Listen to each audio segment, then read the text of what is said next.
निखिल, निखिल जल्दी आओ। क्या हुआ आपको? निखिल जल्दी आओ। क्या माँ? माँ, क्या हो गया माँ को?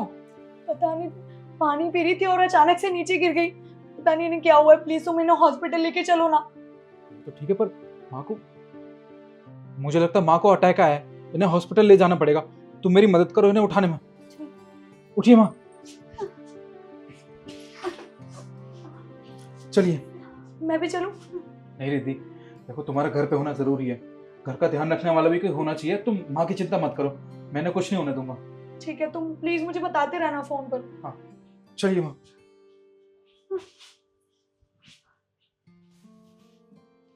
अचानक से माँ को क्या हो गया?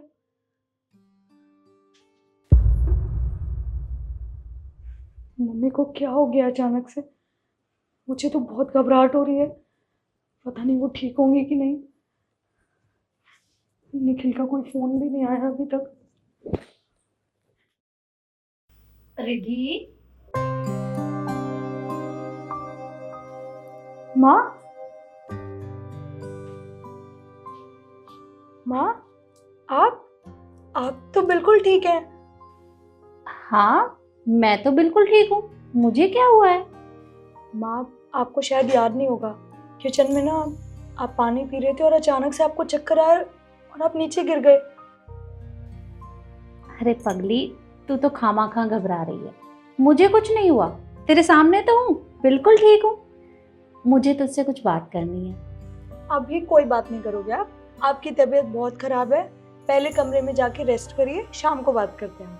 अरे बेटा, आराम तो मैं बाद में कर लूँगी, पर अभी अभी मुझे तुझसे बहुत ज़रूरी बात करनी है। माँ, मैं कह रही हूँ ना, आप प्लीज़ रेस्ट कर लीजिए।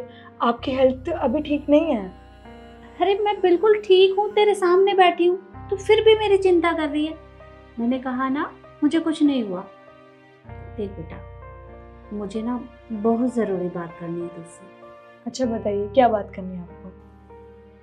देख बेटा, मेरी शुरू से ये एक इच्छा रही थी कि मेरी खुद की एक बेटी हो, पर भगवान ने मेरी इच्छा पूरी नहीं की।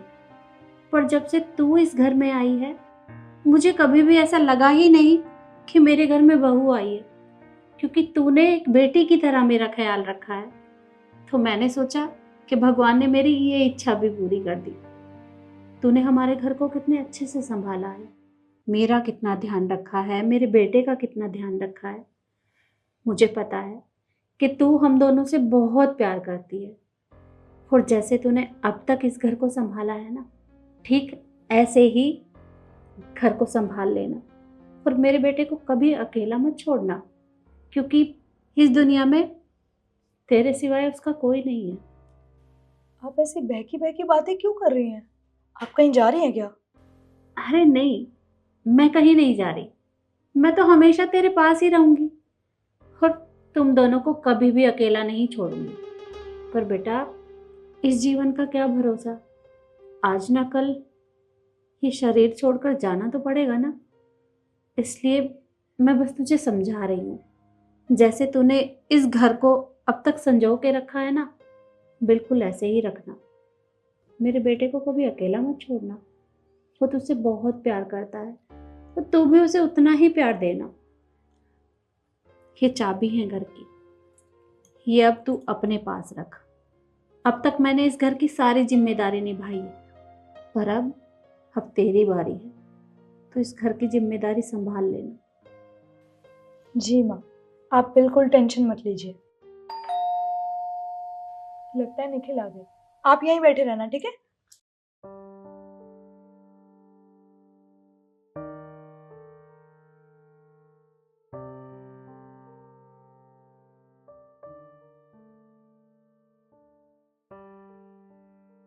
क्या हो गया? तुम इतने घबराए हो क्यों लग रहे हो?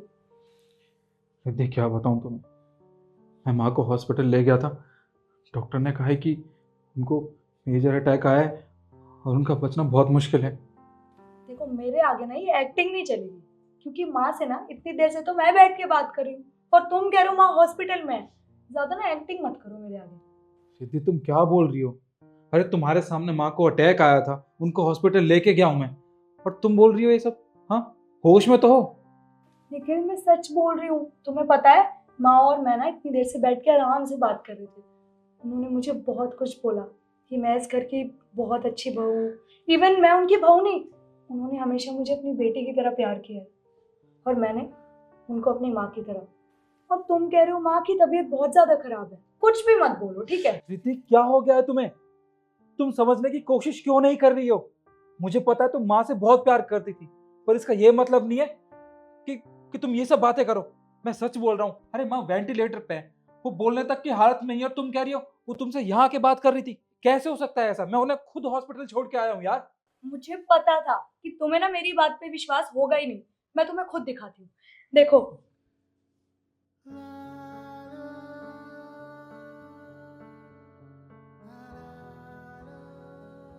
माँ, माँ कहाँ चली गई? निखिल, अभी हम यहीं बैठ के बात कर रहे थे। अच्छा, हो सकता है वो वॉशरूम में होंगी या फिर अंदर कमरे में रेस्ट कर रही होंगी।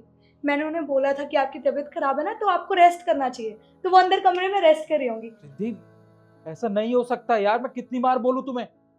अरे माँ को मैं छोड़ के आया हूँ हॉस्पिटल, वो नहीं बात कर सकती, वो उठने तक की हालत में नहीं है यार। तुम्हें नहीं हो रहा है मेरी बात पे विश्वास? तुम एक मिनट रुको।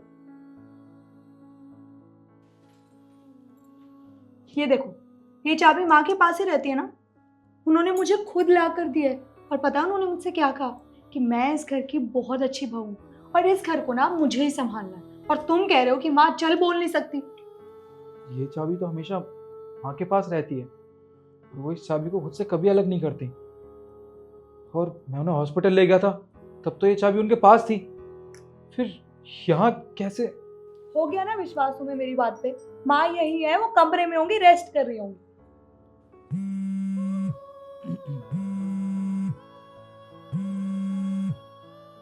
जी डॉक्टर साहब। क्या? जी, हम बस अभी आते हैं। जी। क्या हुआ? रिद्धि, डॉक्टर ने कहा है कि माँ हमें छोड़ के जा चुकी है। निखिल, तुम झूठ बोल रहे हो ना? मैं तुमसे झूठ क्यों बोलूंगा? मैं माँ के बारे में कभी ऐसा गंदा मजाक कर ही नहीं सकता रिद्धि। डॉक्टर का फोन आया अभी। माँ इस दुनिया से जा चुकी है, हमें अकेला छोड़ के। ऐसा नहीं हो सकता। हाँ। माँ मैं छोड़ के नहीं रह सकती। निखिल,